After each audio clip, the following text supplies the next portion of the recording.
Ilmu pengetahuan adalah tonggak utama untuk membuka gerbang masa depan, dan pendidikan adalah kunci untuk mengembangkan potensi maksimal setiap individu. Dengan ilmu pengetahuan dan pendidikan, setiap generasi akan mampu untuk berinovasi, memecahkan masalah, mengatasi tantangan masa kini. Berawal dari sebuah cita-cita besar dan semangat untuk turut serta mencerdaskan kehidupan bangsa, penerbit Gramedia Edukasi berkomitmen mengembangkan pendidikan dan membangun sumber daya manusia yang berkarakter, kreatif, mandiri, bergotong royong, dan berkebinekaan. Gramedia Edukasi hadir untuk berkontribusi bagi pendidikan di Indonesia dengan menyediakan buku teks pelajaran dan produk inovatif lainnya yang sesuai perkembangan kurikulum nasional.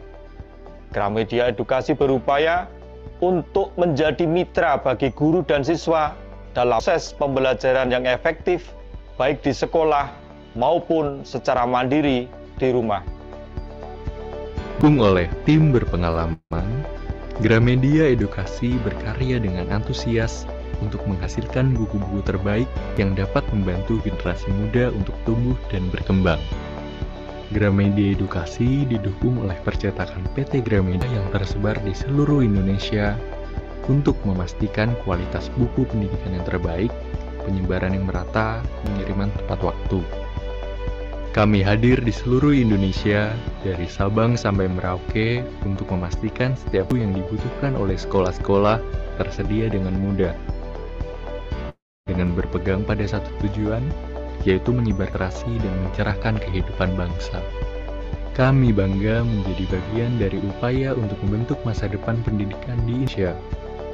Dengan dedikasi tinggi, penuh inovasi, dan sesuai dengan regulasi yang berlaku, kami telah menghasilkan produk berkualitas untuk mendukung proses belajar mengajar, seperti buku teks pendamping SD, SMP, SMA, buku teks pendamping peminatan SMK, buku modul pengayaan, buku muatan lokal, buku asesmen, dan Gramedia Edukasi berupaya menghadirkan solusi pembelajaran modern yang memberikan kemudahan akses terhadap materi-materi pendidikan yang dibutuhkan. Platform yang kami kembangkan seperti bank soal digital, perpustakaan digital, dan learning management system Gramedia Edukasi memungkinkan guru dan siswa untuk berinteraksi dengan konten pembelajaran secara efisien, melacak kemajuan siswa, memberikan umpan balik pembelajaran, dan berbagi materi pembelajaran dengan mudah. Kami berharap kehadiran produk Gramedia Edukasi menjadi inspirasi bagi generasi yang mendatang untuk terus tumbuh berkembang. Kami bertekad untuk terus melakukan inovasi agar dapat berkontribusi secara maksimal dalam upaya mencerdaskan kehidupan bangsa. Mari bersama-sama meneruskan perjalanan ini untuk mewujud pendidikan yang lebih baik dan masa depan yang lebih cerah bagi generasi berikutnya.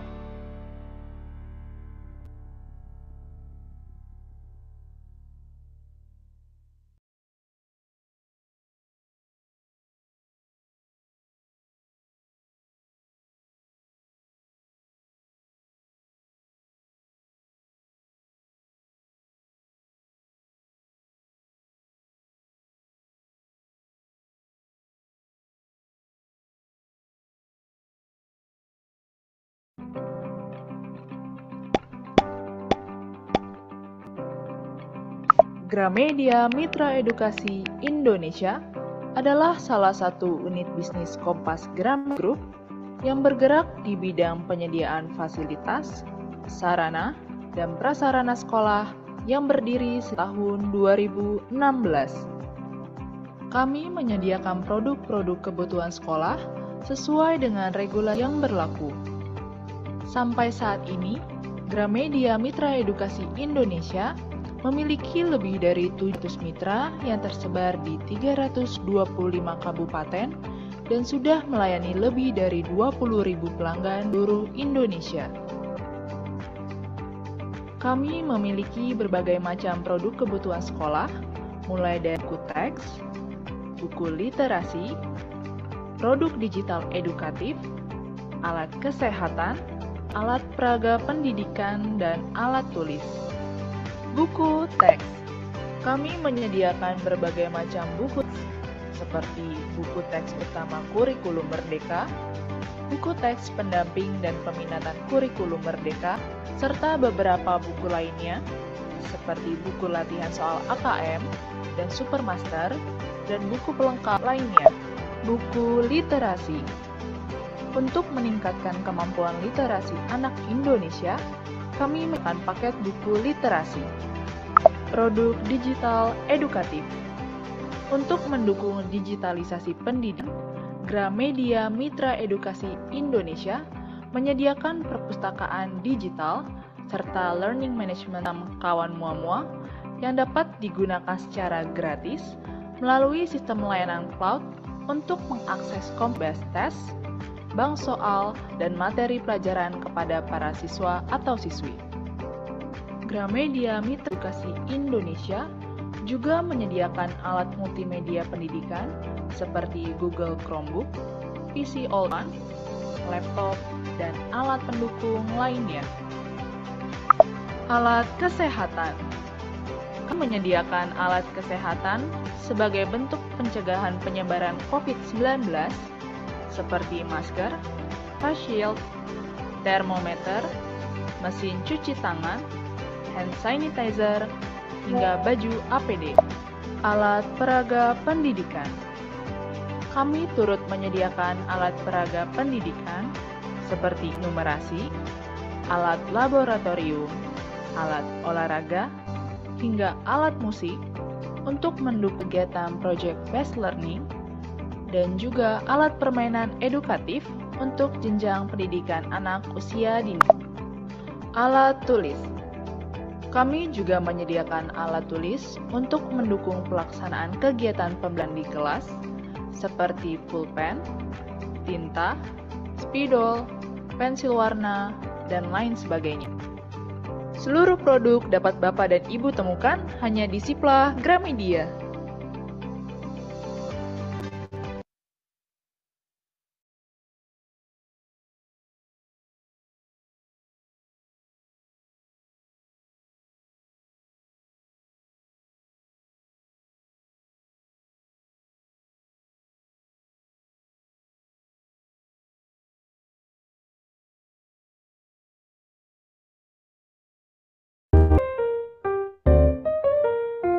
Tahukah Bapak Ibu bahwa saat ini coding dan kecerdasan artifisial bukan lagi hanya untuk mahasiswa atau profesional IT. Anak-anak usia SD bahkan sudah mulai dikenalkan dengan konsep dasar kecerdasan artifisial dan pemrograman. Melalui coding, siswa belajar berpikir terstruktur, sistematis, dan logis. Mereka belajar bagaimana menyelesaikan masalah secara kreatif dan efisien. Sementara, dengan belajar kecerdasan artifisial, mereka bisa memahami cara teknologi berpikir dan mengambil keputusan data. Ini membantu meningkatkan kemampuan berpikir yang kritis dan literasi data, dua skill yang penting di abad ke-21. Menurut berbagai penelitian, 65% anak-anak yang sekarang duduk di bangku SD akan bekerja di bidang yang belum ada di hari ini. Maka, menyiapkan mereka sejak dini jadi keharusan, bukan pilihan. Sekolah dengan literasi teknologi sejak dini menunjukkan hasil belajar yang lebih. Siswa lebih terlibat aktif dan cakap dalam menghadapi dunia digital. Untuk membantu Bapak Ibu Guru dan Kepala Sekolah menghadirkan pembelajaran teknologi yang tepat, Gramedia Mitra Edukasi Indonesia menghadirkan seri buku coding dan kecerdasan artifisial yang disusun sesuai dengan kebutuhan peserta didik Indonesia. Mulai dari SD kelas 5, SMP kelas 7, hingga SMA kelas 10 dan 11. Buku ini memandu belajar step by step dari blok coding, pengenalan Python, hingga konsep dasar kecerdasan artifisial. Tugas dan proyek dalam buku ini terisi dengan alat peraga edukatif, coding, dan kecerdasan artifisial dari Artek untuk memberikan pengalaman pembelajaran mendalam yang joyful, dan meaningful. Seluruh buku telah lulus penilaian dan dinyatakan layak berdasarkan SK Kemendikbud nomor 5 tahun 2025 tentang bus pelajaran yang digunakan pada satuan pendidikan. Scan QR Code di layar ini untuk melihat katalog lengkapnya, karena masa depan dimulai ruang kelas hari ini.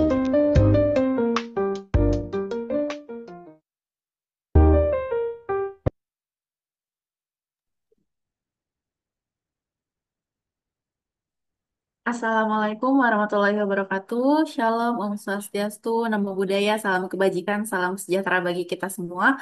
Selamat siang dan selamat datang kembali Bapak dan Ibu Guru semuanya di acara sosialisasi pintar, pelatihan inovatif untuk tenaga ajar pada bulan Agustus 2025. Terima kasih sebelumnya saya ucapkan kepada Bapak dan Ibu Guru yang sudah hadir dan sudah meluangkan waktunya untuk membersamai sosialisasi pintar dengan topik coding dan kecerdasan artifisial untuk jenjang SMA pada sesi satu. Saya Salwa mohon izin akan membuka dan memandu acara sosialisasi ini hingga kurang lebih selama 90 menit ke depan. Baik, agar Bapak dan Ibu Guru bisa mengikuti acara dengan nyaman, saya akan jelaskan alur kegiatan hari ini. Yang pertama ada Kemarin pembukaan, ada kan lalu libur, pemaparan ada materi lagi oleh nggak ada, narasumber di kita, sini ada oh. tanya Yang jawab, dulu dan itu juga aktivasi penutup. materi. Tas keluar. Kami mengajak Bapak dan Ibu untuk menikmati seluruh Keluar. rangkaian kegiatan hingga akhir karena setiap sesi yang telah kami siapkan untuk memberikan wawasan baru dan kesempatan berinteraksi langsung dengan narasumber. Tetaplah bersama kami sampai penutup supaya tidak ada informasi yang terlewat. Baik Bapak dan Ibu, berikutnya adalah eh, rangkaian kegiatan program Pintar yang akan kita jalani bersama. Program ini berlangsung di bulan Agustus 2025 dengan 8 sesi yang mencakup jenjang SD, SMP, dan juga SMA atau SMK. Baik, Bapak dan Ibu boleh mencatat atau screenshot pada tampilan layar tertera dan pastikan Bapak dan Ibu bisa menghadiri setiap sesi sesuai jadwal agar seluruh materi dapat diikuti secara lengkap dan manfaatnya maksimal ya. Baik, Bapak dan Ibu guru sekalian, selama mengikuti sosialisasi pintar hari ini, izin menyampaikan dan mengingatkan bahwa selama berjalannya sosialisasi nanti, dimohon untuk audio dapat dimatikan atau di-mute selama sesi presentasi berlangsung. Pertanyaan dapat diajukan melalui menu chat terlebih dahulu dan di akhir akan dibantu bacakan pada sesi tanya jawab. Lalu form presensi dan evaluasi untuk e-sertifikat akan dibagikan oleh tim kami di akhir acara. Sebelum memasuki acara inti, saya ingin memberikan sedikit penjelasan mengenai sosialisasi pintar yang akan kita laksanakan hari ini.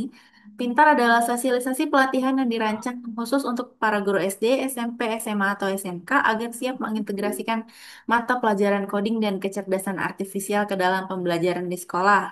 Acara ini bertujuan untuk meningkatkan kompetensi guru dalam mengajarkan coding dan kecerdasan artifisial secara praktis dan sesuai dengan jenjang pendidikan, mendukung inovasi pembelajaran agar siswa lebih siap menghadapi perkembangan teknologi di era digital dan juga memfasilitasi guru dengan materi, metode, dan contoh penerapan langsung yang dapat diadaptasi di kelas.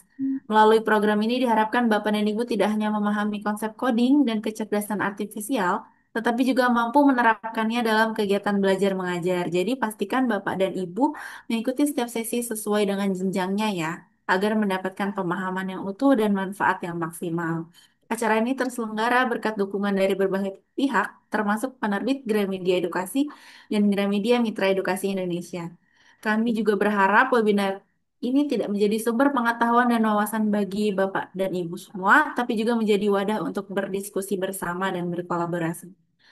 Oke, baik Bapak dan Ibu, tanpa perlu berlama-lama, sekarang kita berkenalan dengan narasumber kita hari ini nih. Beliau adalah Bapak Suprihatin Eskom MPD, seorang pendidik sekaligus penulis buku coding dan kecerdasan artifisial untuk jenjang SMA kelas 10 dan 11 yang diterbitkan oleh Gramedia Edukasi pada tahun 2025.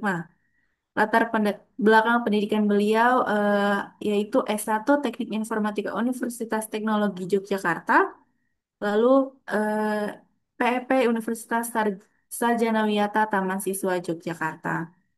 Pengalaman beliau sangat beragam, di antaranya pernah bertugas di Pusmenjar Kemendikbudristek, lalu menjadi koordinator pengembangan kurikulum MGMP Informatika Gunung Kidul, lalu menjadi direktur SMA pada tahun 2023, dan juga sekretaris tim penggerak Kombel Duplay Berdikari, lalu menjadi koordinator tim PSP Angkatan 1 SMA Negeri 2 Klayen, dan saat ini menjadi ketua tim dalam program Jogja Smart School DGY.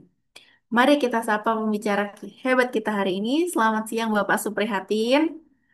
Selamat siang Mbak Salwa. Selamat siang Bapak Ibu. Siang Pak, apa kabar Pak? Apakah sudah siap Pak? Siap banget Mbak. Cukup lari-lari tadi dari Sragen untuk sampai ke sekolah supaya bisa mengikuti Zoom dengan apa ya, lebih stabil. Kalau di jalan agak khawatir tadi kalau nggak sampai sekolah, khawatir sinyalnya kurang bagus gitu, Mbak. Mantap Pak, keren. Semoga udah nggak jet lag sih ya Pak ya. Semoga Aman, aman. siap aman. Oke, baik untuk Mana, Mbak? mempersingkat Langsung waktu. mulai apa bagaimana? Gimana Pak? Langsung dimulai. Iya, untuk Oke. mempersingkat waktu silakan kepada Bapak Suprihatin untuk memulai pemaparannya kurang lebih selama 60 menit ke depan. Baik Bapak dan Ibu guru, selamat mengikuti acara sosialisasi Pintar Coding hari ini. Ya, ya, terima kasih Mbak Salwa, Bapak Ibu semuanya dari seluruh Indonesia. Assalamualaikum warahmatullahi wabarakatuh. Waalaikumsalam. Selamat siang dan salam sejahtera untuk kita semua. Bapak Ibu, sedikit saya koreksi Mbak Salwa tadi membacakan profil saya agak keliru Pak Topari, beliau yang kemarin isi materi sebelumnya Mbak. Jadi Mbak Salwa, untuk presentasi saya sendiri apa dari Mbak Salwa jadinya? Untuk dari kami Pak, Oke, sudah siap. siap. Oke. Bapak Ibu, terima kasih. Saya sudah membaca sedikit dari profil Bapak Ibu tadi. Luar biasa, ada dari Ende, ada dari Sampit, kemudian ada Situmorang, dan seterusnya. Barangkali Bapak Ibu ini berasal dari seluruh Indonesia, dari kota-kota, baik yang benar-benar di kota maupun mungkin yang di daerah-daerah.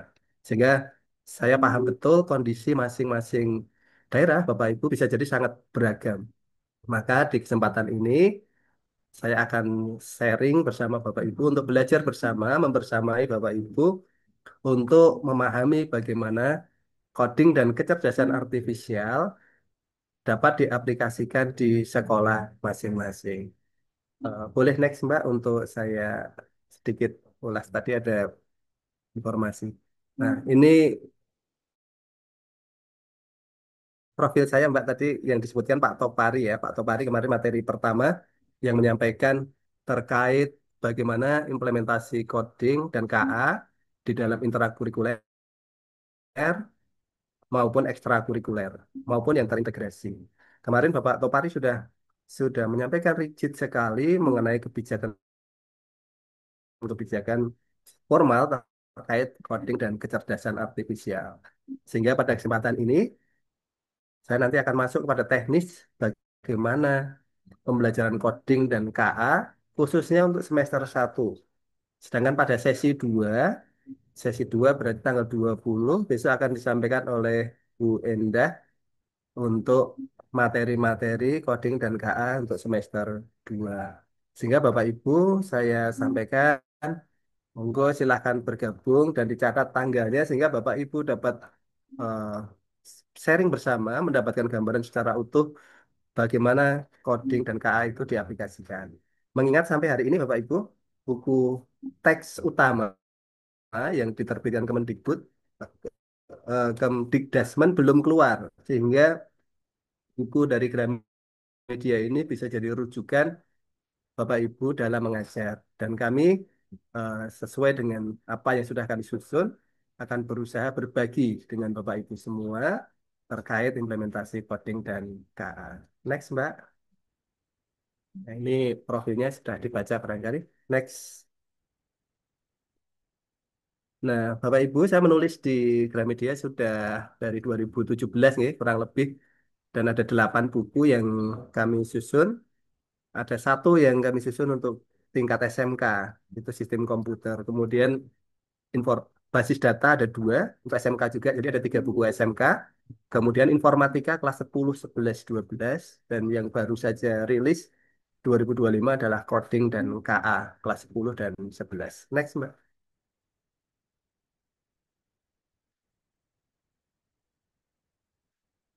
Nah, Bapak Ibu, teman-teman guru sekalian, tujuan dari pertemuan ini adalah mengajak Bapak Ibu untuk jauh lebih siap lagi mengajar KKA bersama Gramedia Edukasi Nusantara. Lanjut, Mbak.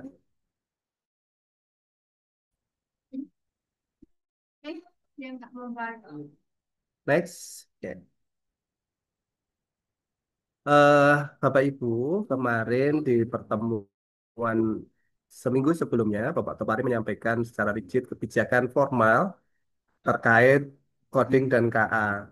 Dimulai dari keluarnya standar kompetensi lulusan, Permen 10, kemudian kemudian Permen 12, kemudian struktur kurikulum yang secara gamblang menjelaskan bagaimana posisi coding dan kecerdasan artifisial di dalam struktur kurikulum.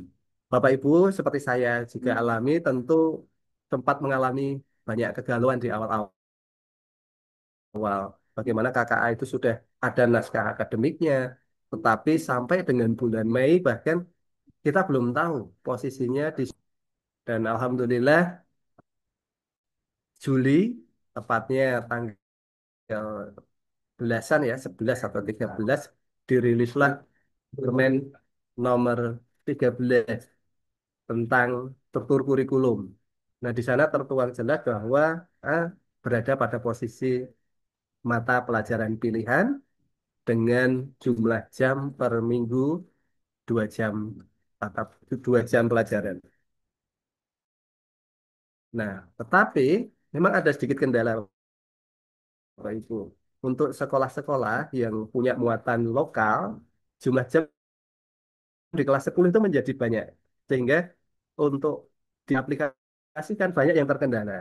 Kendala-kendala itu dialami juga di kami, di beberapa sekolah teman kami di kota Jogja, yang akhirnya mengambil opsi mengimplementasikan KKA di ekstrakurikuler. Tidak masalah Bapak Ibu, teman-teman semua, coding dan KA itu bisa diaplikasikan sebagai mapel pilihan atau mau diaplikasikan ke dalam ekstrakurikuler. Kalaupun tidak bisa dua-duanya, Bapak Ibu juga memungkinkan untuk KKA itu diintegrasikan dalam informatika. Permasalahan cukup banyak, di mana selain menambah jumlah jam tatap muka per minggu, KKA di kelas 10 juga menuntut guru yang punya kompetensi IT. Karena materinya memang lebih. Nah, sekarang perangkatnya sudah lengkap, Bapak Ibu, mulai dari peraturan menterinya, kemudian capaian pembelajarannya, dan juga panduan pembelajaran asesmen. Seluruhnya sudah lengkap. Kita semua tinggal selangkah lagi untuk mengajar dengan baik, yaitu menyusun perencanaan pembelajaran berdasarkan 5 dokumen ini. Next, Mbak.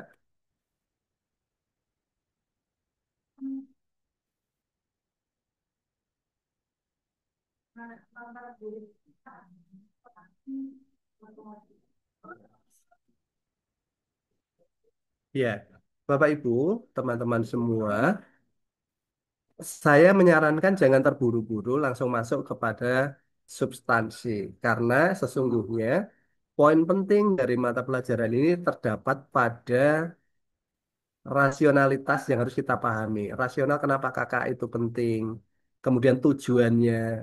Semua Bapak Ibu dapat baca secara lengkap di bagian awal dari keputusan Kepala BSKAP nomor 046 terkait capaian pembelajaran coding dan kecerdasan artifisial.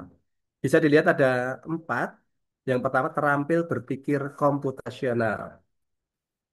Yang kedua, adaptif terhadap perubahan teknologi.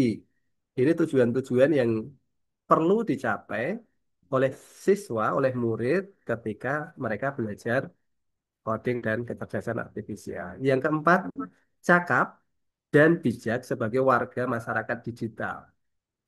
Ini sangat erat dengan SKL ya Bapak Ibu. Nanti kewargaan berarti nilai-nilai karakter yang dikembangkan bisa mengambil poin tersebut.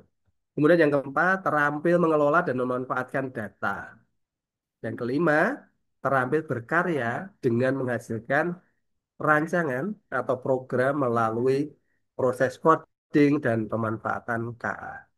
Nah, ketika kita membaca ini dengan baik, memahami dengan baik, maka pertanyaan-pertanyaan yang kemarin di diskusi hari kemarin saya dengar, di jenjang SMP itu sebenarnya sudah terjawab di sini. Di antaranya, di sini jelas disebutkan poin kelima, terampil berkarya dengan menghasilkan rancangan atau program melalui proses coding dan pemanfaatan KA. Jadi KA itu boleh nggak diajarkan, harus diajarkan atau tidak? Ya, sangat jelas disebutkan apa nanti kita akan masuk pada elemen-elemen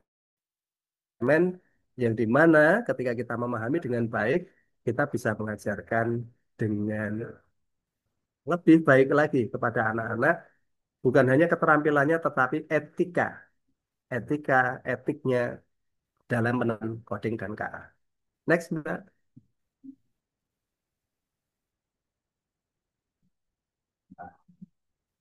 Next. Bapak, Ibu, teman-teman semua, Mbak Salwa, bisa lanjut?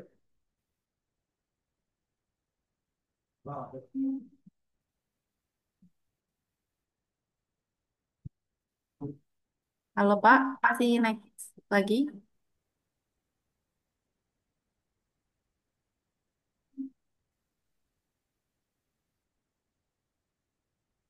Lagi ya. Di next, Mbak. Ya, di sini betul. Lanjut.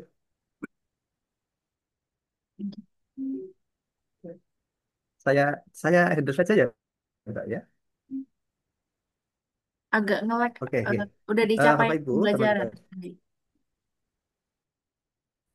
Oke.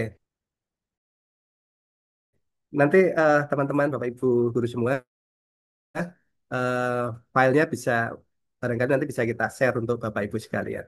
Nah, kita masuk ke back dulu, Mbak. Terlalu cepat. Sepertinya tadi agak nge-lag Pak di Bapak, karena kami sudah next sampai capaian Oh, di kami. saya ya? Iya, jadi Begitu. di mana Pak di slide? Sebelum Mundur satu, Mbak. mundur satu. Mundur satu. Di elemen ya Pak? Iya, saya mau masuk ke elemen dulu. Sebelum ke Baik, capaian pembelajaran. baik Pak. Bapak Ibu, teman-teman semua, sambil nunggu slide-nya, untuk coding dan kecerdasan artifisial di jenjang SMA, fase E maupun F, di dokumen formal kita ada 6 elemen yang wajib kita sampaikan. Berpikir komputasional, literasi digital, algoritma pemrograman, analisis data. Dan ada tambahan dua, empat-empatnya tadi, sesungguhnya kalau Bapak Ibu mengajar informatika di kelas 10 dan 11, keempat elemen itu kita ajarkan. Sehingga hanya ada dua tambahan elemen baru, yaitu literasi dan etika KA, kecerdasan artifisial, dan pemanfaatan pengembangan kecerdasan artifisial.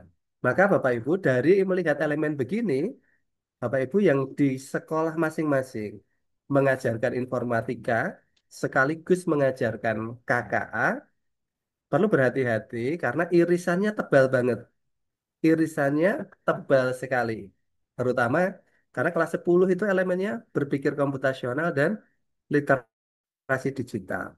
Sehingga pengulangan, maka perlu dilakukan penyelarasan untuk sekolah yang mengimplementasikan informatika sekaligus KKA. Bagaimana? Misalnya BK-nya di informatika, maka nanti di KKA-nya bisa pendalamannya, begitu.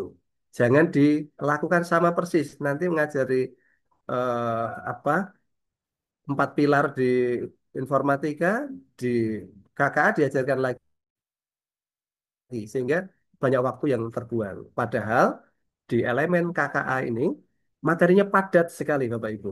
Saya menyusun bersama teman-teman di Puskurjar, mungkin Bapak Ibu disusun modul. Dalam 1 tahun kalender, KKA itu ada 16 TP yang diturunkan. 16 TP, kalau masing-masing itu diajarkan 2 tatap muka, itu sudah berapa jam, Bapak Ibu? Sudah banyak. Sehingga kalau bisa diselaraskan, digabungkan ke dalam salah satu sehingga memberi ruang penambahan materi atau perluasan materi untuk KKA. Nah, itu tergantung nanti sekolah Bapak Ibu untuk menyelaraskannya bagaimana. Nah, dari elemen-elemen ini, dua yang baru inilah nanti yang membedakan coding dan KA ini dengan informatika. Next, Mbak.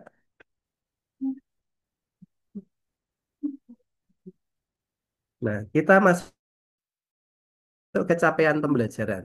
Nah, Bapak Ibu, ini urgensi banget, sangat penting untuk capaian pembelajaran. Bapak Ibu perlu membaca secara seksama. Duh, internetnya nggak stabil ya. Ya, capaian pembelajarannya, Bapak Ibu dilihat. Bandingkan Bapak Ibu, capaian pembelajaran yang 046 ini dengan 033. Di capaian pembelajaran sebelumnya, paragrafnya itu sangat panjang. Kalau di print, dicetak dalam font normal, katakanlah 12, Time New Roman begitu, dengan kertas A4, mungkin hampir separuh halaman. Nah, sementara capaian pembelajaran yang sekarang ini relatif pendek. Memang masih berupa paragraf sama, tetapi relatif pendek. Sehingga saya bisa memahami betul ketika nanti Bapak Ibu melihat begini, bagaimana menurunkan ke dalam TP, menyusun ke dalam materi, itu tidak mudah. Dan itu kami alami di awal kemarin, bulan-bulan Maret, kami menyusun buku, kami harus menurunkan dari posisi seperti ini. Dan Alhamdulillah bukunya sudah rilis dan sudah lolos penilaian, artinya sudah dicek betul oleh kementerian sehingga layak dijadikan buku teks pendamping. Capaiannya seperti ini, Bapak Ibu. Nah, tugas kita adalah menurunkan capaian pembelajaran ke dalam tujuan pembelajaran, menyusunnya ke dalam APP, dan kemudian menyusun modul ajar atau RPP untuk melaksanakan pembelajaran. Dan 6 ya, Bapak Ibu, saya tidak perlu bacakan karena saya harap Bapak Ibu, karena ini fokusnya pada persiapan pembelajaran KKA, Bapak Ibu sudah memegang dokumen atau setidaknya membuka. Next.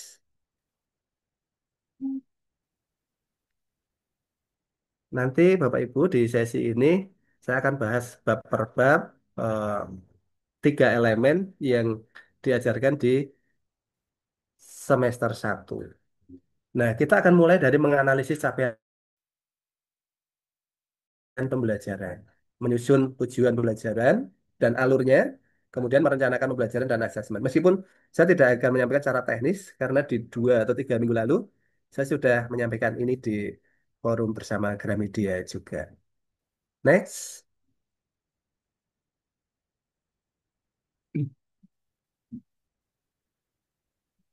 Nah, Bapak Ibu, teman-teman semua, tolong diperhatikan secara seksama. Dua bagian yang saya pisahkan kanan dan kiri ini saya kutip langsung dari yang sebelah kiri, itu panduan pembelajaran asesmen 2022 yang akhirnya direvisi kemarin bulan eh, Juli dengan panduan pembelajaran asesmen revisi 2025. Pada PPA yang lama, capaian pembelajaran itu rumusannya cuma satu, Pak Ibu. Dia menggunakan mazhabnya menggunakanWijin dan Tige, ya, yang menggunakan pendekatan UPD. Jadi understand by design. Ini memahami di dalam CP-CP yang lama yang 033 itu adalah keterampilan tingkat tinggi. Sehingga kita, Bapak Ibu guru yang sering menyusun perencanaan pembelajaran, seringnya terjadi apa ya, mispersepsi. Karena kita terbiasa menggunakan taksonomi Bloom. Sehingga begitu kita baca bunyi CP-nya itu memahami, kita menganggap itu levelnya level kognitif rendah, level low. Sehingga untuk dikembangkan menjadi analisis menjadi tidak mungkin. Nah, itu versi yang lama, memahami itu sudah tinggi. Bahkan bukan hanya menjelaskan, dia juga menginterpretasi, mengaplikasi, menggunakan, kemudian sampai bahkan menganalisis. Itu yang versi lama.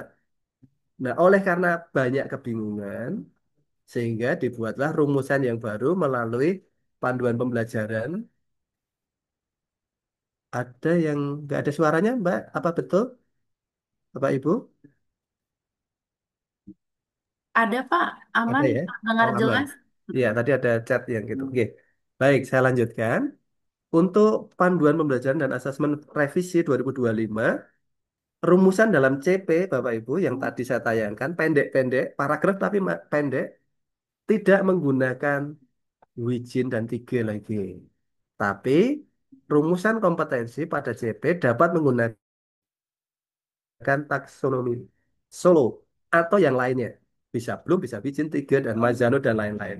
Sehingga, untuk mengembangkannya, dikembalikan kepada kita. Maka Bapak Ibu sekarang tidak kaget lagi karena ketemu kalimat CP-nya tidak banyak dengan kata memahami, tapi menerapkan seperti itu.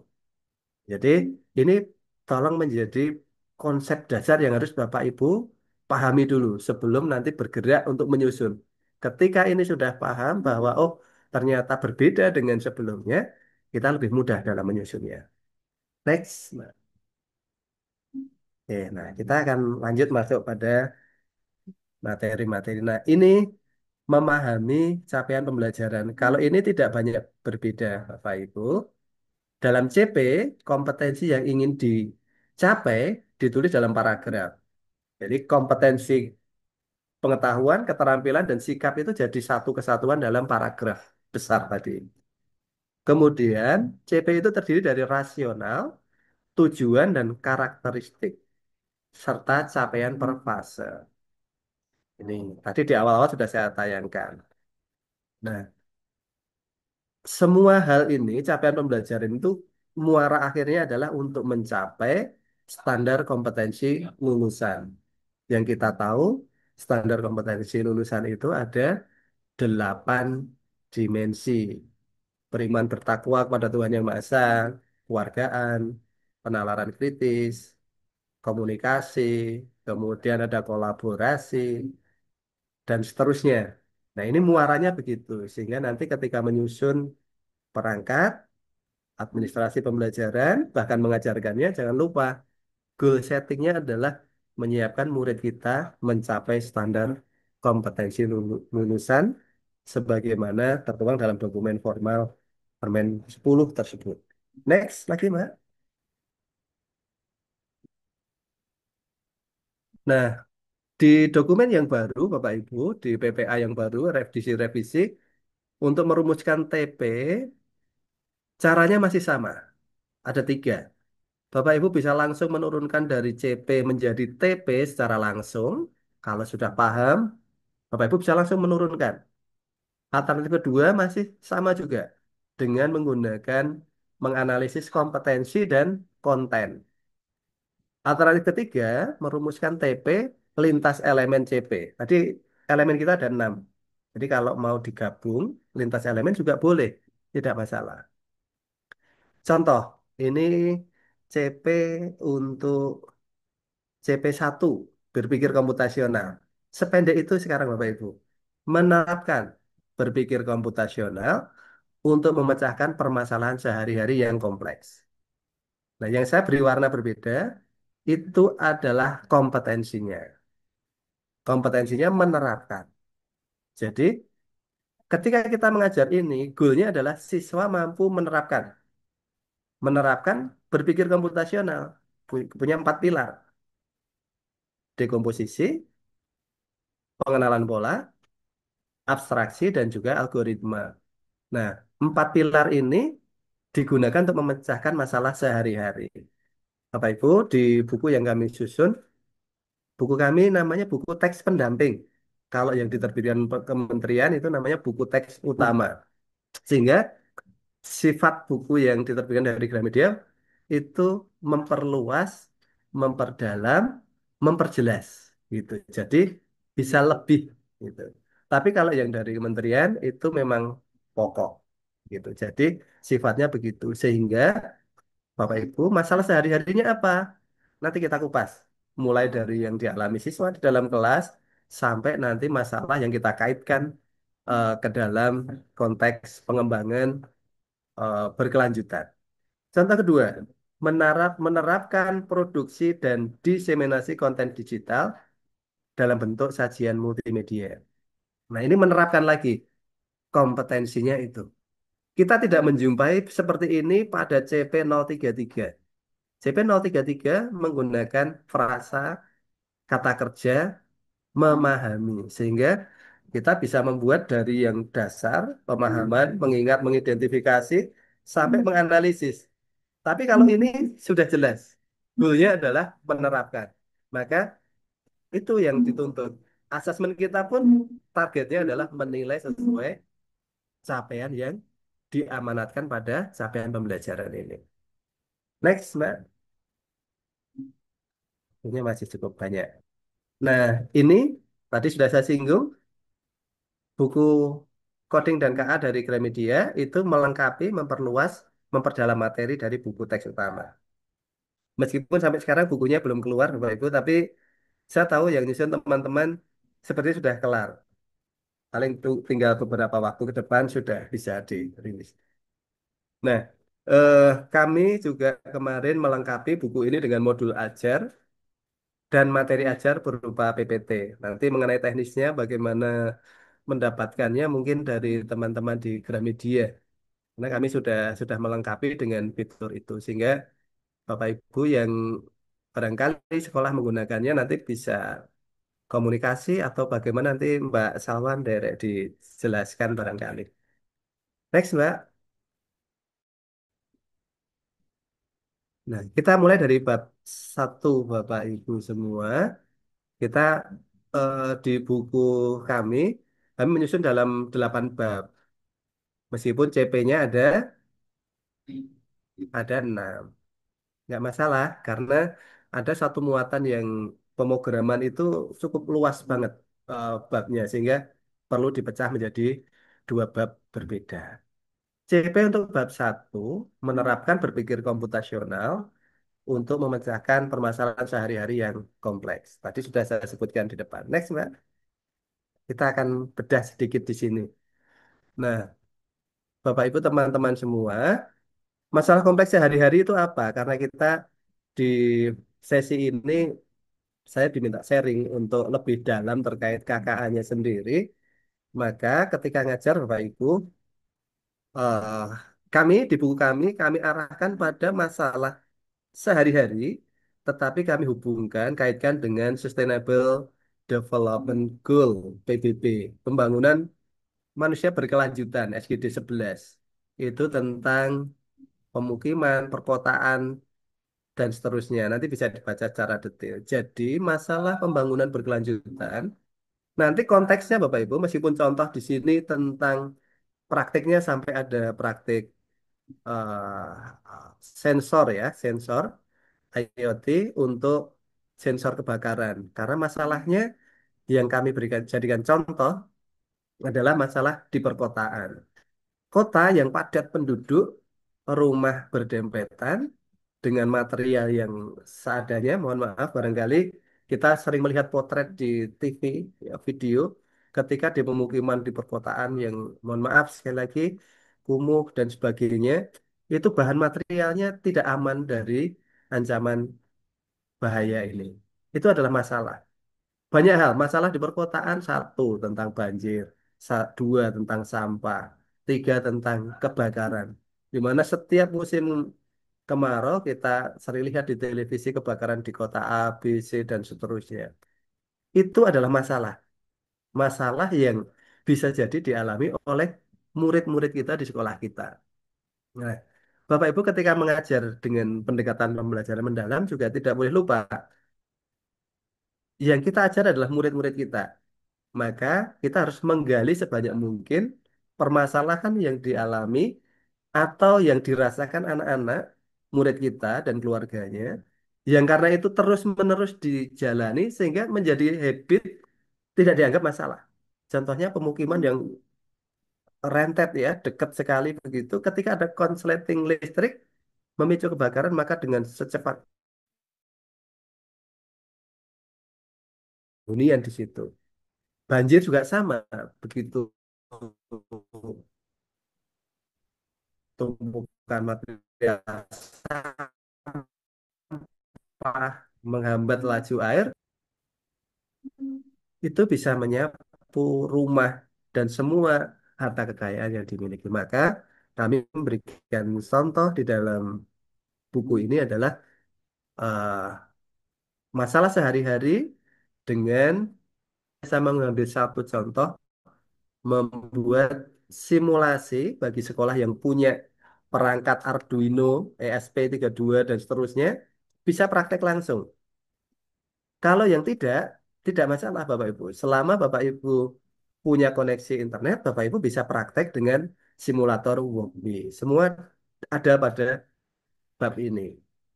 Kalau tidak ada juga bagaimana? Kalau tidak ada eh, koneksi internet, tidak masalah. Karena masalah di setiap tempat manusia itu pasti selalu berhadapan dengan masalah. Sehingga kita sebagai guru harus kreatif. Masalah apa yang terjadi di situ? Maka solusinya tidak selalu berupa aplikasi, tidak selalu berbiaya mahal. Bahkan dibuat prosedur saja, prosedur penanganan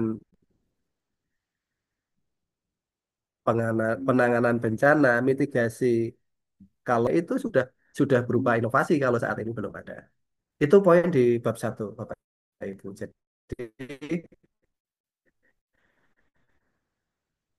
eh, eh, tahapannya seperti itu. Next, Mbak, disebutkan juga tujuan pembelajarannya. Bapak Ibu yang sudah punya bukunya, barang tujuan pembelajaran dan seterusnya. Nah, ini ada 4, Bapak Ibu.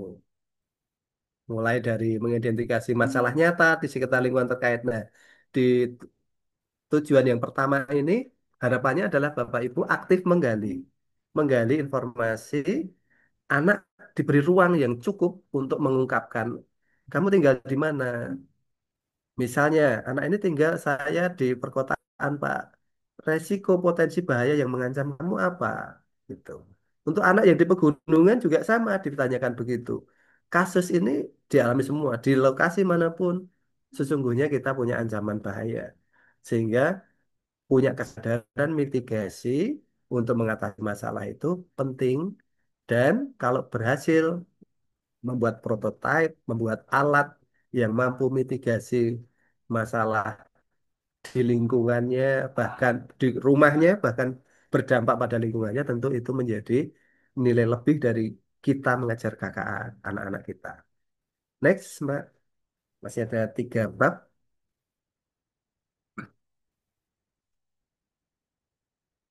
Nah, CP yang kedua, bab kedua. Bapak Ibu, teman-teman guru yang bahagia, CP yang kedua adalah menerapkan produksi dan diseminasi konten digital dalam bentuk sajian multimedia. Nah, ini saya rasa sangat mahir. Poin ini yang terpenting adalah capaiannya menerapkan. Maka ketika menerapkan, tagihan pada siswa, pada murid kita, pada saat asesmen adalah bagaimana dia bisa menerapkan produksinya atau unjuk karya atau produk. Nah, ini yang perlu kita sampaikan. Next lagi, kita bedah. Ini di buku, peta konsepnya kita sajikan dalam bentuk seperti ini, Bapak Ibu. Jadi, yang pertama adalah pemahaman tentang konsep dasar multimedia. Ada definisinya, elemennya, jenis multimedianya, dan seterusnya. Kemudian, teknik produksi konten multimedia itu seperti apa? Diseminasinya seperti apa? Nah, di era sekarang, di era kecerdasan artifisial, Bapak Ibu bisa mengembangkan dengan lebih luas lagi. Kalau dulu mungkin untuk produksi konten multimedia harus punya skill editing video. Kalau software ya harus software Unit, software Adobe Premiere dan seterusnya. Sekarang tidak lagi. Caranya sudah berubah, berbeda banyak. Nah, ini skill keterampilan pemanfaatan KA di dalam produksi konten digital ini sangat membantu produktivitas anak-anak kita, membantu kreativitas mereka untuk berkembang sangat jauh, bahkan melampaui apa yang barangkali kita pikirkan. Karena mereka setiap waktu punya teman diskusi, teman untuk mengembangkan ide dan gagasannya melalui kecerdasan artifisial. Next, Mbak.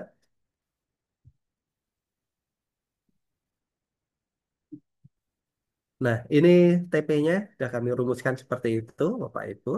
Sudah saya singgung di depan juga tadi. Nah, yang paling penting penekanannya adalah ketika diseminasi konten, ini harus etis. Etisnya harus dijaga. Apalagi kalau kontennya memang bukan produksi sendiri atau menggunakan konten dari pihak ketiga. Maka perlu disadari ada hak cipta di situ. Jangan-jangan nanti kita mengajarkan, kita lupa esensinya bahwa setiap gambar yang ada di internet tidak semuanya gratis. Sehingga secara etis kita perlu sampaikan kepada anak-anak kita, jangan asal menggunakan. Yang kedua, memastikan kalau mau digunakan memang itu free, boleh dipakai. Jika tidak, ini banyak kasus. Bapak Ibu bisa memberikan nanti cari berita untuk memperkuat pada bab ini, bagaimana etis ini penting sekali. Karena ada perusahaan yang dituntut mahal gara-gara menggunakan gambar dari pihak lain. Itu terjadi. Di Jogja ada kasus sebuah hotel yang cukup megah ya, sangat sangat gagah itu juga pernah disomasi karena menggunakan foto yang ada milik seorang fotografer profesional, akhirnya dituntut untuk minta maaf seminggu melalui media dan seterusnya. Nah, berita-berita kontekstual begini sebagai Bapak Ibu sebagai bukti bahwa itu terjadi gitu. Di luar negeri ada banyak perusahaan yang akhirnya digugat karena menggunakan konten digital milik orang lain. Ini penting sekali etisnya. Jangan hanya memproduksi aktif tapi comot sana sini yang melanggar hak cipta. Next, Mbak. Nah, cepat ya Bapak Ibu. Kalau kalau cepat nanti boleh di request ya. Gitu ya. Pak kecepatan gitu. Nah, yang ketiga, membandingkan beberapa algoritma. Ini babnya gitu. Nah, boleh di next, Mbak. Nah, ini teman-teman, Bapak Ibu guru semua, ini kami memulainya dengan pengenalan dasar, konsep dasar, notasi algoritma. Karena ketika bicara perbandingan algoritma, memang nanti notasinya ada tiga itu yang perlu dikenalkan. Meskipun di SMP mungkin sudah. Ini untuk memperkuat saja. Sekiranya murid-murid sudah siap, maka ini bisa di-skip. Tapi penting memastikan mereka sudah pernah mendapatkan materi tersebut. Karena tidak mungkin kita mau bicara algoritma yang jenisnya beragam, tetapi mereka tidak paham konsep notasi algoritma. Bagaimana menyusun dengan runtut dan seterusnya melalui flowchart, atau bahkan lebih tinggi lagi melalui pseudocode. Sehingga bagian pengenalan dasar ini adalah bagian Bapak Ibu bisa gunakan semacam asesmen awal untuk mengetahui pemahaman mereka tentang itu. Pernah diberikan materi di SMP atau belum? Mau wawancara langsung juga tidak masalah. Dari SMP mana, sudah diajari ini atau belum? Silahkan saja. Yang penting, kalau ada yang belum, maka kita harus mundur selangkah untuk menyampaikan dasar notasi algoritma. Nah, kemudian perbandingan algoritma, ada pencarian, ada pengurutan. Nah, ini Bapak Ibu, teman-teman, ini kan tabrakan dengan informatika. Betul ya? Di kelas 10 itu juga ada sorting dan searching gitu. Maka ini yang perlu diselaraskan. Apakah ini cocok di KKA secara waktu lebih duluan di informatika secara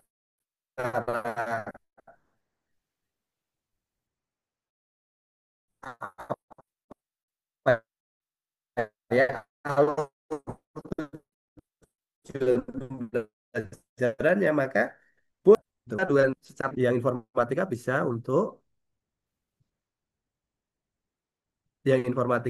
memperkuat, memperdalam materi. Barangkali nanti di elemen eh, apa ya, elemen literasi digital atau BK tapi dengan muatan yang lebih dalam lagi. Nah, kriteria perbandingannya itu nanti ada kecepatannya, penggunaan memorinya, kemudahan kemudian kemudahan implementasi. Dari pencarian ada beberapa metode itu mana yang paling hemat memori, mana yang lebih cepat, diuji dengan kasus data yang banyak dengan yang sedikit, bedanya bagaimana. Kami bahas detail di dalam buku ini. Next, Mbak.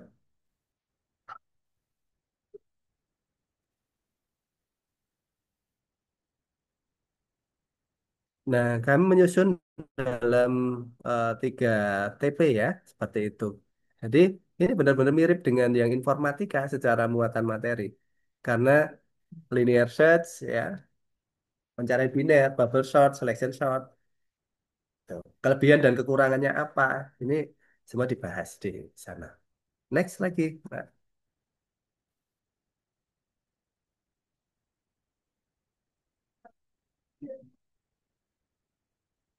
Nah, ini saya percepat ini, biar nanti diskusinya yang banyak, sehingga saya juga dapat mendapatkan feedback dari Bapak Ibu semua. Bab keempat, pemrograman teks. Ya, jadi di dalam capaian pembelajaran ada pemrograman teks. Mengapa ini ada, Bapak Ibu? Kalau kita mundur selangkah ke fase D di SMP, itu memang disebutkan blok ya, pemrograman blok. Sehingga di SMP dikenalkan Scratch. Mereka akan belajar selama 3 tahun itu dengan pemrograman blok. Sehingga di SMA kita sudah masuk ke dalam pemrograman berbasis teks untuk membuat aplikasi. Bapak Ibu kalau sampai mencermati yang fase F itu keren banget Bapak Ibu. Keren banget. Nanti juga ada Mahadata sampai membuat aplikasi, ada IoT. Itu anak-anak kita ketika lulus itu kalau mereka mengikuti KKA dari kelas 10 sampai 12 put SMA itu bagus. Nah, pemrograman teksnya Bapak Ibu, teman-teman, kita suka tidak suka, sepertinya mau tidak mau ini harus bergeser sedikit dari kebiasaan kita zaman dulu kuliah. Saya kuliah sudah cukup lama, 20, hampir 25 tahun lalu. Dapatnya Pascal. Bahkan saya juga dapat basic, turbo basic waktu itu. Kemudian mengenal C, bahasa C. Nah, saat ini pemrograman terutama untuk KA itu banyak menggunakan Python. Sehingga akan lebih bagus teman-teman meskipun harus punya effort lebih tinggi sedikit banyak mulai mengenal dan belajar Python. Nah, di buku kami untuk yang perbandingan algoritma itu membuat 3 model, 3 bahasa. Jadi ada C, JavaScript, dan Python untuk algoritma. Kami berikan pembanding. Jadi Bapak Ibu yang di kebiasaan pakai C pun bisa mengikuti nanti pakai script yang C. Kalau yang sudah Python bisa Python. JavaScript juga silakan. Nah, khusus untuk pemrograman teks, kami merancangnya dengan Python. Mulai dari dasar, sintak dasar, sampai tahap akhir nanti ada melakukan debugging, tracing error, gitu. Itu lengkap kita sajikan sangat banyak. Ini babnya cukup panjang karena memang ke penguasaan pada Python ini saat ini sangat sangat diperlukan. Di buku kelas 11-nya nantinya juga ada Python ini sehingga ini memang menjembatani awal untuk masuk ke dalam materi di fase F-nya. Ya, ada pengenalan Python, sintak dasar, pencabangan, perulangan. Nah, yang berbeda mungkin dengan bahasa lain di Python itu ada struktur data lanjut ini. Ada list, ada tuple, ada set, ada dictionary. kemudian function, ada fungsi juga. Secara lengkap kami bahas di bab 4. Nah, next Mbak.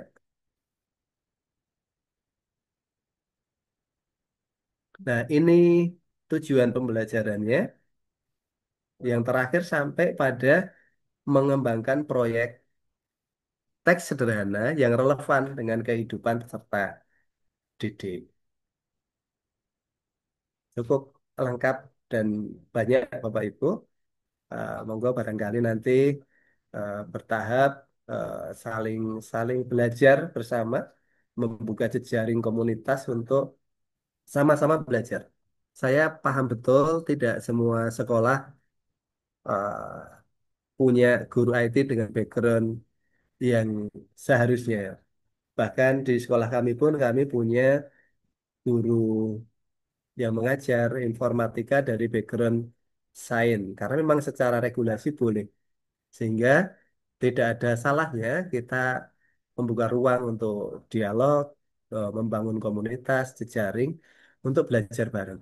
Sehingga ketika mental down, motivasi turun, begitu ada komunitas yang mengajak untuk sharing, berbagi, dan seterusnya. Next, Mbak, sepertinya hampir selesai nih. Oh, malah selesai, saya malah lupa ini. Oh iya, sudah selesai nih, Mbak. Next lagi, satu. Semoga tidak salah. Ya, Bapak Ibu, eh, materinya secara cepat saya sampaikan seperti itu. Monggo setelah ini saya berharap ada cukup banyak ruang diskusi teman-teman untuk sharing, berbagi barangkali ada hal-hal yang bisa kita elaborasi bersama. Saya kembalikan pada Mbak Salwa. Terima kasih. Oke, baik. Terima kasih banyak Pak Suprihatin atas pemaparan materinya. Saya yakin banyak banget insight yang kita dapat Pengiriman, karena Mbak. hari ini. Silakan Pak. Monggo. Baik, untuk memperdalam materi dari Pak Suprihatin, saya lihat jika ada yang ingin bertanya, silakan bisa klik tombol raise hand atau silakan bisa dikirimkan melalui chat Zoom. Mungkin saya buka untuk dua pertanyaan pertama dulu, Pak. Apakah ada yang ingin bertanya, Bapak dan Ibu guru? Hmm, hmm. Sepi ya Mbak? Apa pada tidur ya Bapak Ibu ini? Gimana Mbak? Eh, Ini yang harus tanya memulai kadang-kali ini. ada ini sih, Pak, ada pertanyaan yang masuk dari form pendaftaran kemarin. Oke, Kalau saya bacakan pertanyaannya nggak apa-apa ya, Pak? boleh Mbak, boleh boleh. Ini dari Bapak Wintolo dari SMA N1 Kalibawang, Oh, Kulon Progo, bertanya bahasa pemrograman apa yang sesuai di jenjang SMA, Pak? iya. Terima kasih dari Pak Wintolo ya. Iya, betul. Kalibawang. Ini Kulon Progo Mbak, ini tidak terlalu jauh dari tempat saya kira-kira 40 menit lah. Itu Oh, banyak durian untuk Pak Wintolo kalau masih online. Duriannya apa? iya. Kita tunggu. Eh, Pak Wintolo ada sebetulnya, Pak. Mungkin Masih kita ada coba ya? Oke. panggil Pertanyaannya bahasa pemrograman apa yang cocok untuk diajarkan di jenjang SMA. SMA? Ya, kalau bicara tentang idealnya saat ini Python untuk baca pemrograman karena ini komunitasnya besar. Kemudian sintaknya itu jauh lebih praktis ya. Banyak banyak library-library yang dibuat. Eh, Bapak Ibu ketika belajar bahasa yang lain, katakanlah C begitu. Untuk membuat game, kita butuh sintak yang panjang lebar, luar biasa. Di Python kita bisa membuat dengan sintak yang jauh lebih ringkas untuk game. Apalagi untuk pengolahan teks. Itu Python menganggap teks itu bisa seperti deret begitu. Jadi bisa dipecah, dibaca satu persatu. Itulah kenapa Python itu banyak core-nya dipakai untuk pengembangan KA sendiri. Tuh. Jadi kalau memang memungkinkan, saran saya memang Python. Saya juga baru belajar Mbak ini untuk Python karena core saya sesungguhnya bukan itu.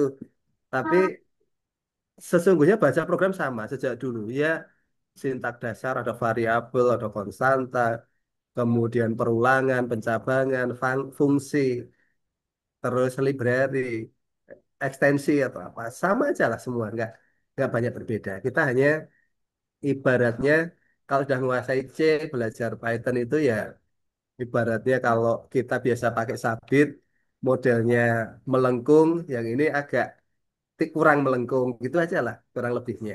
Jadi lebih saat ini lebih eh, menguntungkan bagi siswa ketika kita mengajarkan Python. Itu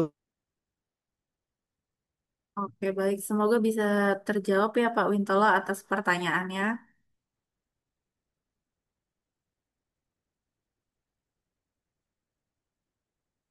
Halo Pak, masih tersambung?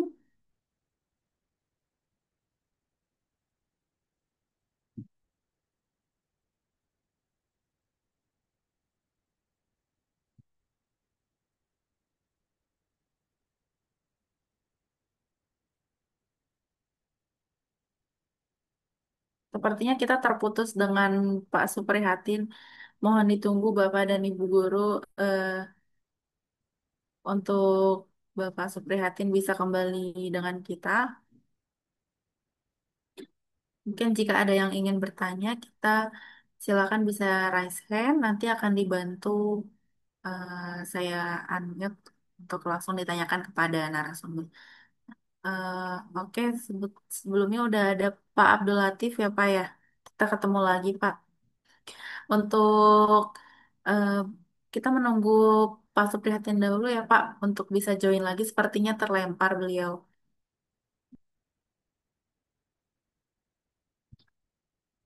Halo Pak, sudah tersambung ya Pak Suprihatin ya?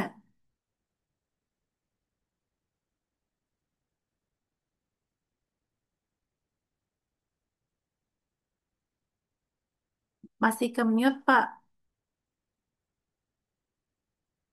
Pak Ah, Abdul Latif. iya, Bapak tadi terlempar ya Pak ya?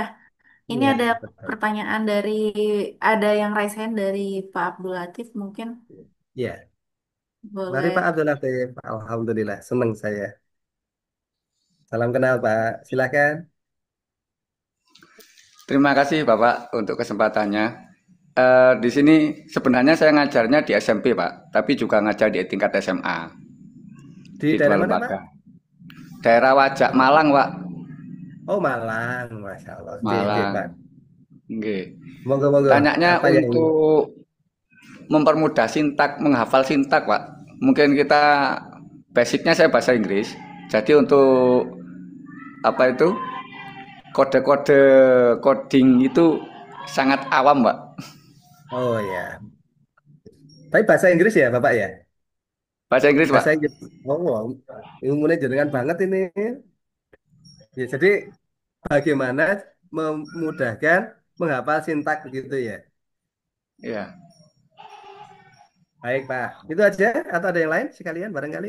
Sementara itu dulu Pak. Ya, Pak Abdul Latif, terima kasih. Ini Bapak aktif sekali. Kemarin saya juga ikut yang sesi SMP, jadi luar biasa. Jadi memang niat belajar. Jadi saya harapkan memang begini. Jadi kita ada diskusi. Ketika diskusi, saya bisa saja salah konsep atau kurang apa begitu, sehingga saya dapat feedback dari Bapak Ibu semua dan kita bisa belajar bareng gitu. Nah, cara apa supaya mudah menghafal sintaks? Begini Pak, untuk bahasa program sesungguhnya core-nya itu mulai dari yang basic ya, perintah dasar. Untuk cetak itu misalnya, kita, Bapak pernah belajar coding apa, Pak? Satu aja yang mungkin pernah dipelajari. Sementara dari AI Canva saja, Pak. Yang instan, Pak. Canva. Oh ya. Ini berarti memang kalau Bapak mau belajar coding, itu strukturnya yang utama ya, Pak ya, itu ada perulangan. Perulangan itu loop. Bahasa Inggris tuh, Pak, ini. Loop. Ya, Ada while. While juga ya. ada. Nah, itu bahasa programan itu pakai bahasa Inggris, Pak. Jadi dekat sekali dengan apa core-nya Bapak bahasa. Terus pencabangan. Pencabangan itu apa, Pak? Jika, maka. Jika, Berarti ya. if. If, Ya, jadi ada if di dalam bahasa C, ada juga if di dalam Python, ada juga if di bahasa yang lainnya. Karena sama. Nanti yang membedakan itu hanya aturan main. Kalau di C itu if nanti harus ada kurung kurawal untuk menandakan blok di bawahnya gitu. Kalau di Python tidak perlu. Nah, itu seperti aturan saja lah. Kalau if di tempat saya, Python begitu, tidak perlu pakai kurung kurawal untuk menandakan mulai jika ini maka ini. Tidak perlu. Tapi cukup diberi indentasi. Di spasi 3 atau 4 begitu. Atau di tab. Itu kalau di Python. Cuma aturan itu, Pak. Tapi kalau sintaknya sama. Pencabangan ya if. Perulangan bisa for. Untuk sekian sampai sekian gitu. Hmm. Itu bisa for, bisa loop, bisa while. Nah, nanti Bapak mau tidak mau ketika mempelajari pemrograman memang harus tahu perintah-perintah dasar dulu. Di buku kami kita memang dari dasar, Pak. Karena buku itu untuk nasional sehingga kita tidak melompat terus yang tinggi enggak. Benar-benar dari dasar. Mulai dari pengenalan sintak, cara menampilkan tulisan Hello World, bagaimana print Hello World begitu. Kemudian variabel, operator itu ada operator operator logika, aritmatika, ada operator perbandingan, bitwise dan seterusnya. Itu dasar-dasar yang harus dipahami dulu. Kemudian nanti ada fungsi. Fungsi itu sudah agak tinggi, Pak, kalau dalam bahasa program. Kalau fungsi, kalau di Python itu pakai def. Nah, kalau di C beda lagi gitu. Jadi kita memang harus membuka pustakanya dulu untuk memulai mengenali, Pak. Gitu. Meskipun era sekarang dengan AI, kalau Bapak tujuannya membuat program, sesungguhnya tidak terlalu terlalu repot harus menghafal banyak, karena kita bisa memberi perintah. Tapi ada lemahnya, karena KA sendiri punya bias, punya salah juga gitu. Ada prosentase salah. Ketika kita tidak matang di konsepnya, tidak memahami sintak dasar, ketika hasil yang dibuatkan dari pemrograman di Canva kan juga bisa itu, pemrogramannya juga keren itu. Saya juga sering membuat media interaktif dengan apa JavaScript-nya dia, HTML JavaScript-nya itu bagus. Tapi ketika sintaks kita kompleks, instruksinya panjang, Canva nge-lag, Pak. Kalau sudah sampai 4.000 baris begitu, nggak jalan juga. Nah, maka kemampuan kita troubleshooting-nya, kalau kita paham konsepnya, kita bisa memberi instruksi lanjutan. Bagian ini kurang tepat. Tolong perbaiki. Nah, sehingga kalau hanya fungsinya kita bisa menggunakan itu mudah. Sejujurnya mudah. Tapi karena kita akan mengajarkan, maka mau tidak mau kita harus ya sedikit belajar, Pak. Mau tidak mau. Dan nggak sulit. Pemrograman era sekarang tidak sesulit dulu. 20 tahun lalu membuat tabel saja harus ngapalkan kode ASCII. Misalnya huruf A itu ASCII-nya 65, Z besar itu 90. Terus untuk membuat garis siku itu kok 100 sekian. Siku kanan berapa? Terus sambungan yang bawah T begini itu berapa? Itu ada kodenya semua. Dan semua harus di kepala, Pak. Itu keriting zaman dulu. Sekarang nggak perlu. Jadi Bapak luar biasa meskipun bahasa Inggris tertarik pada bidang ini yang sesungguhnya kalau kita ikuti sekarang itu jauh lebih mudah dan belajar tidak seperti seperti kalau Al-Quran itu terus turutan dari abata. Kalau coding itu lompat nggak perlu mengenal C langsung belajar Python bisa, Pak. Jadi nggak perlu belajar yang banyak sekali langsung jujuk belajar Python bisa. Jadi monggo asal telaten pelan-pelan sintak dasarnya seperti bahasa jenengan bahasa Inggris. Pencabangan if jika ini maka ini gitu. Perulangan itu ada for ya, ada while, ada loop dan seterusnya. Begitu Pak Latif. Terima kasih banget untuk atensi dan pertanyaannya. Monggo Bapak Ibu yang lain Nggih, barangkali ada sama-sama, Pak. Oke, baik. Terima kasih Pak Abdul Latif. Mungkin ada Bapak dan Ibu guru yang ingin bertanya langsung lagi kepada Pak Suprihatin. Mungkin kami buka satu pertanyaan lagi, Pak. Apakah boleh ada? boleh. Apakah ada Waduh, Bapak dan ini Ibu guru? malu-malu kayaknya. Saya siap banget loh Bapak Ibu untuk sharing ini. Lari-lari Iya, tadi. ini kesempatannya besar banget untuk langsung nanya loh ke penulis buku coding. Apakah ada yang masih penasaran atau ada yang masih belum dipahami dari paparan dari Pak Prihatin tadi? Mungkin bisa minta dijelaskan ulang atau berdiskusi bersama mungkin. Oke Pak. Gimana? Sudah? Oke. Ini gantian Zoom.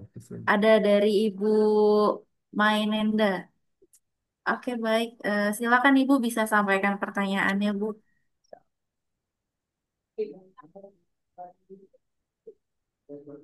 Mari Bu. Assalamualaikum warahmatullahi wabarakatuh. Waalaikumsalam warahmatullahi wabarakatuh. Saya dari Mainenda Handayani. Saya guru MAN 1 Bangka. Kebetulan saya mengajar pelajaran informatika di kelas 10. Kedengeran? Nggak kedengeran ya, Pak? Gimana, Pak? Eh, Kita Gini, Mbak, tunggu yang Bapak dulu, Ibu. Ya, Silakan Pak. Bu. Oke. Oke, Pak. Silakan, Ibu, dilanjutkan. Oke, terima kasih, Mbak. Ini yang saya ingin tanyakan, ini kebetulan saya basicnya kan dari ekonomi, namun karena di sini kita belum ada SDM untuk informatika, makanya saya dikasih amanah untuk mengisi mapel informatika. Yang ingin saya tanyakan di sini mengenai algoritma. Bagaimana menjelaskan kepada siswa yang formula mengenai atau pemahaman dari algoritma tersebut, Bapak. Terima kasih, Mbak. Silakan, Pak, Terima bisa kasih Bu langsung dijawab. Mainenda. Iya, pertanyaannya bagus, menarik sekali karena ini kita bicara Indonesia jadi beragam. Pertanyaannya bagaimana menjelaskan algoritma itu yang mudah dipahami oleh murid. Kita bisa bisa memulai dari yang dekat-dekat, Bapak Ibu. Algoritma itu kan urutan langkah yang terstruktur untuk menyelesaikan masalah. Utamanya kalau dalam konteks kita adalah nanti yang masalah itu bisa di-create menjadi produk komputasional. Contoh, saya misalnya berkunjung ke sekolahnya Bu Mainenda. Saya berkunjung. Saya pengen ke perpustakaan. Bagi murid di tempatnya Ibu, perpustakaan itu bukan masalah karena sudah langsung tahu. Betul, betul. Tapi bagi saya itu masalah karena saya belum tahu peta di ruang atau marketnya tidak ada. Misalnya saya tidak tahu saya harus menuju kemana. Sehingga saya perlu bertanya. Begitu. Maka ngajarkan algoritma itu kurang lebih begitu. Yang terdekat dulu dengan anak yang secara fisik kelihatan bisa kita kita sentuh, kita tunjukkan. Jadi algoritmanya bagaimana? Kalau saya pengen masuk ke perpustakaan di sekolahnya Bu Handayani tadi. Nah, misalnya saya di ruang lobi nih. Nah, apakah hanya ada satu jalur untuk masuk ke perpustakaan atau bisa lebih? Nah, dengan mudah kita sebutkan kan tidak bisa dari lobi langsung melompat sampai perpus kan tidak mungkin. Nah, tentu saya akan bertanya seseorang, Bu, permisi, untuk ke perpustakaan, saya harus lewat mana ya? Gitu. Nah, nanti oleh tiket atau apa akan disampaikan, Bapak lurus ke sana, kemudian dari pintu belok kanan dan seterusnya. Atau kalau ada jalur lain, Bapak kalau tidak lewat situ, Bapak juga bisa lewat tengah, kemudian lurus saja di sana ada gazebo ada apa. Nah, itulah gambaran algoritma. Sehingga dengan mudah kita nangkep, oh, tidak mungkin saya mau ke perpustakaan langsung di lobi langsung aja Pak ke perpustakaan. Nah, nabrak-nabrak. Algoritma seperti itu. Itu gambaran Pas mulai ya Bu ya. Sama ini. Maaf Bu. Tidak apa-apa Bu. Gambarannya seperti itu, yang sederhana. Bisa ditangkap ya Bu ya. Tuh, Bisa, nanti bisa. baru bisa jenengan bawa pada pada yang lebih abstrak lagi. Karena algoritma itu abstrak semua nantinya. Misalnya, coba satu anak, ibu minta maju ke kelas, ke Iya. papan tulis. Nah, coba kamu tulis angka urut 1 sampai 3. Ke bawah ya, begitu. Terus tulis 1, 2, 3. Coba, kalau sudah, suruh nulis lagi.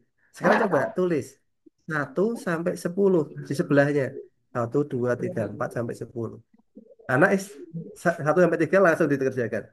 Ketika 10 mikir sedikit. Oke, masih nggak apa-apa gitu. Terus iseng Bu, beri pertanyaan. Sekarang di sebelahnya lagi, tulis 1 sampai 100. Kira-kira anak akan bagaimana muridnya nanti? Kaget. Serius Bu?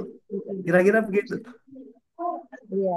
Karena dia akan melakukan 1, 2, 3, 4, 5, 6. Nah, baru kita bisa masuk pada algoritma yang lebih dalam. Mereka suruh pikiranmu ketika nulis itu apa?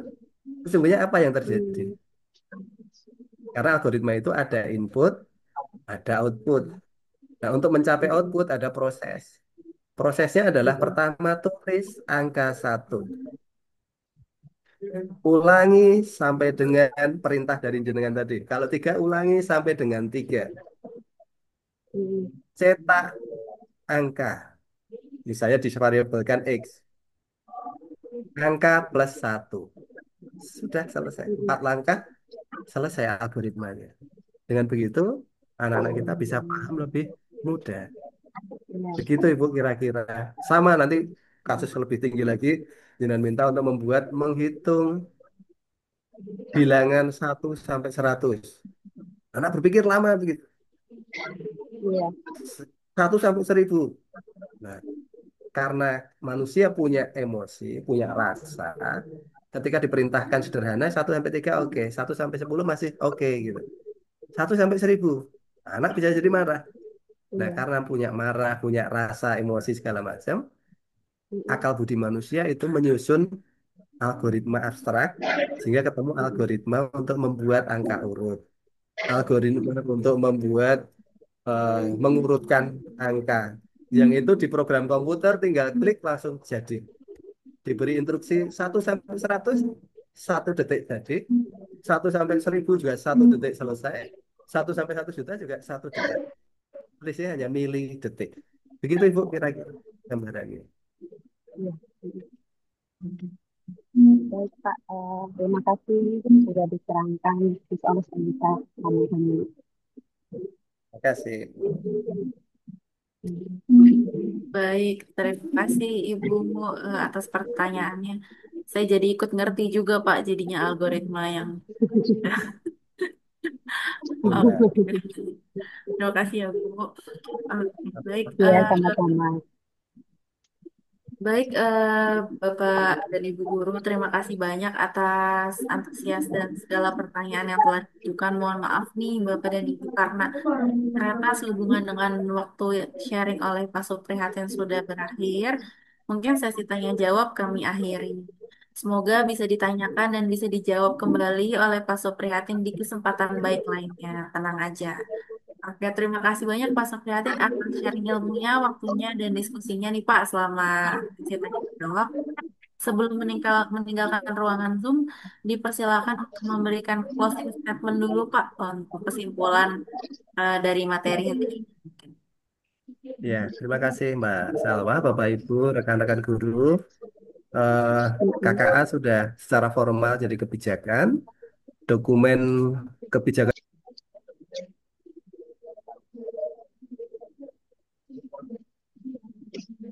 Bapak maaf ke mute Pak. ya, Bapak Ibu saya ulangi, KKA sudah jadi kebijakan formal.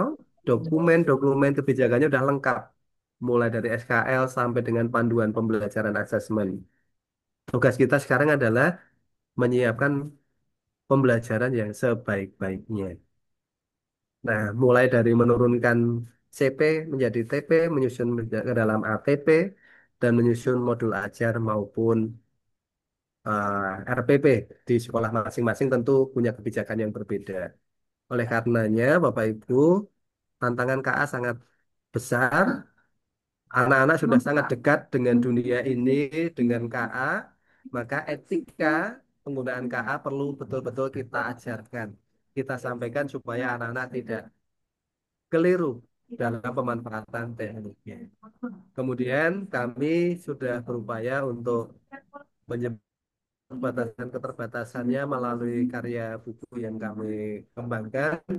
Monggo Bapak Ibu barangkali menggunakan di dalamnya sudah kami lengkapi dengan modul ajar dan juga materi PowerPoint. Bagaimana cara memperolehnya nanti tekan-tekan dari grafik. Semoga sedikit karya kami itu bisa membersamai dan membantu Bapak Ibu dalam mengajarkan KKA di sekolah masing-masing dengan lebih baik. Akhirnya, terima kasih atas perhatian Bapak Ibu, teman-teman semua, dan mohon maaf atas segala kekurangan. Terima kasih. Oke, baik. Terima kasih Bapak atas closing statement-nya. Eh, Mohon izin Pak, mungkin kita mau melakukan sesi dokumentasi bersama dengan semua yang telah hadir hari ini. Boleh dibantu mungkin kita berikan senyum terbaiknya Bapak dan Ibu guru berfoto bersama narasumber kita hari ini, yaitu Bapak Suprihatin.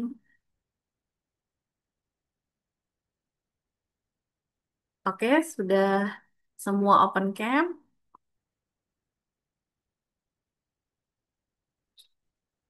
Oke, baik. Saya hitung ya Pak. Satu, dua, tiga. Oke, baik. Terima kasih sekali lagi kepada narasumber kita hari ini, yaitu Pak Suprihatin. Kami persilahkan Pak untuk meninggalkan ruang Zoom tidak apa-apa. Selamat melanjutkan kembali aktivitasnya dan semoga selalu diberikan kesehatan sampai bertemu di acara-acara baik yang lain. Terima kasih banyak Bapak sudah bisa hadir hari Baik, ini. terima kasih Mbak. Ya, Selamat sore silakan Bapak Ibu Pak. semuanya. Izin Iya, live ya. iya, Baik. baik. Terima kasih banyak Pak. Oke, baik kepada seluruh peserta sosialisasi yang kami hormati, tidak terasa kita sudah sampai di akhir acara. Saya ingin mengingatkan kembali untuk melakukan pengisian formulir presensi dan evaluasi untuk syarat mendapatkan e-sertifikat. Pengisian formulir tersebut dapat dilakukan melalui link yang telah kami bagikan di kolom chat Zoom dan juga yang tertera di layar. Kemudian izin mengingatkan kembali untuk rangkaian kegiatan program sosialisasi pintar, pelatihan inovatif untuk tenaga ajar yang akan kita jalani bersama. Program ini berlangsung di bulan Agustus 2025 dengan 8 sesi yang mencakup jenjang SD, SMP, dan SMA atau SMK. Bapak dan Ibu boleh mencatat atau screenshot pada tampilan layar tertera dan pastikan Bapak dan Ibu bisa menghadiri setiap sesi sesuai jadwal agar seluruh materi dapat diikuti secara lengkap dan manfaatnya maksimal. Untuk memudahkan komunikasi dan pembaruan informasi terkait program Pintar, kami menyediakan WhatsApp channel Gramedia Mitra Edukasi Indonesia. Melalui channel ini, Bapak dan Ibu dapat mendapatkan informasi terbaru seputar jadwal, materi, dan kegiatan lainnya. Untuk bergabung, silakan bisa scan QR Code yang tertera di layar atau kunjungi tautan di https bit.ly/WhatsApp channel Gmail. Mari bergabung agar kita selalu terhubung dan tidak ketinggalan informasi. Dan juga jangan lupa untuk follow akun Instagram dan TikTok kami di @gramediaedukasi dan @gramediamitraedu. Lalu akun Facebook dan YouTube kami di Gramedia Edukasi untuk informasi acara-acara dan produk terbaru kami. Akhir kata, saya Salwa menyampaikan mohon maaf jika banyak kekurangan dan kata-kata yang kurang berkenan. Sampai bertemu lagi di acara sosialisasi pintar selanjutnya. Selamat sore.